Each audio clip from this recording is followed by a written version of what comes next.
दोस्तों, नारद मुनि हिंदू शास्त्रों के अनुसार ब्रह्मा के 7 मानस पुत्रों में से एक माने गए हैं। ये भगवान श्री विष्णु के अनन्य भक्तों में से एक थे। ये स्वयं वैष्णव हैं और वैष्णवों के परमचार्य तथा मार्गदर्शक भी हैं। ये प्रत्येक युग में भगवान की भक्ति और उनकी महिमा का विस्तार करते हुए लोक कल्याण के लिए सर्वदा सर्वत्र विचरण किया करते हैं। भक्ति तथा संकीर्तन के ये आद्य आचार्य हैं। इनकी बीना भगवान जप महती के नाम से विख्यात है। उससे नारायण नारायण की ध्वनि निकलती रहती है। इनकी गति अव्याहत है। ये ब्रह्म मुहूर्त में सभी जीवों की गति देखते हैं और अजर अमर हैं। भगवत भक्ति की स्थापना तथा प्रचार के लिए ही इनका आविर्भाव हुआ है। भगवान श्री कृष्ण देवर्षियों में नारद को अपनी विभूति बताते हैं। देवर्षि नारद के जन्म के विषय में एक कथा कुछ इस तरह प्रचलित है। पूर्व कल्प में नारद उपब्रहन नाम के गंधर्व थे। उन्हें उनके रूप पर बहुत ज्यादा अभिमान था। एक बार जब ब्रह्मा की सेवा में अप्सराएं और गंधर्व गीत और नृत्य से जग त्वष्टता की आराधना कर रहे थे, उपब्रहन स्त्रियों के साथ श्रृंगार भाव से वहां आया। उपब्रहन का यह अशिष्ट आचरण देखकर ब्रह्मा कुपित हो गए और उन्होंने उसे शूद्र योनि में जन्म लेने का श्राप दे दिया। श्राप के फलस्वरूप वह शूद्र दासी का पुत्र हुआ। माता पुत्र साधु संतों की वह निष्ठा के साथ सेवा किया करते थे। 5 वर्ष का बालक संतों के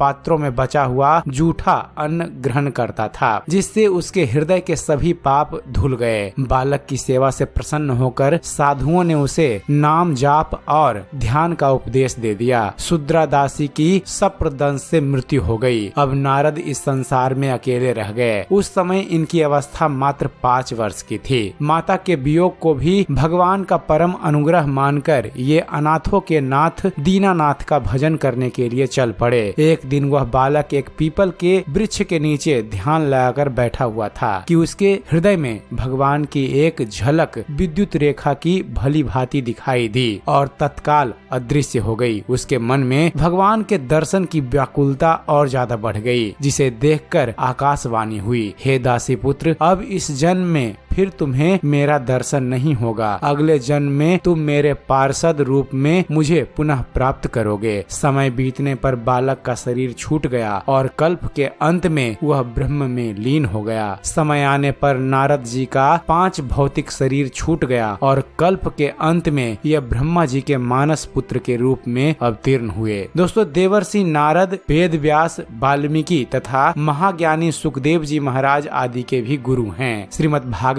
जो भक्ति, ज्ञान और वैराग्य का परमोपदेशक ग्रंथ रत्न है, तथा रामायण जो मर्यादा पुरुषोत्तम भगवान श्री राम के पावन आदर्श चरित्र से परिपूर्ण है, देवर्षि नारद जी की कृपा से ही हमें प्राप्त हो सके हैं। इन्होंने ही प्रहलाद, ध्रुव, राजा अम्बरीश आदि महान भक्तों को भक्ति मार्ग में प्रवृत्त कराया। ये भागवत धर्म के परम गूढ़ रहस्य को जानने वाले ब्रह्मा, शंकर, सनत कुमार, महर्षि कपिल, स्वयंभू मनु आदि 12 आचार्यों में अनंतम हैं। देवर्षि नारद द्वारा विचरित भक्ति सूत्र बहुत ही ज्यादा महत्वपूर्ण है। नारद जी को अपनी विभूति बताते हुए योगेश्वर भगवान श्री कृष्ण श्रीमद् भागवत गीता के 10वें अध्याय में कहते हैं कि देवर्षियों में मैं नारद हूँ। तो दोस्तों, इससे आप देवर्षि नारद की महत्वता का अंदाजा लगा सकते हैं। तो दोस्तों, यह थी एक छोटी सी जानकारी कि देवर्षि नारद कौन हैं। उम्मीद करते हैं फ्रेंड्स आप सभी को हमारा यह वीडियो पसंद आया होगा। अगर वीडियो पसंद आया हो तो वीडियो को लाइक और शेयर करना न भूलिएगा। और दोस्तों, ऐसे ही ज्ञानवर्धक वीडियो देखते रहने के लिए आप हमारे इस चैनल ज्ञान मंथन को सब्सक्राइब जरूर कीजिएगा। आप हमारे इस चैनल को सब्सक्राइब कीजिए और देखते रहिए, जानते रहिए। धन्यवाद। जय हिंद।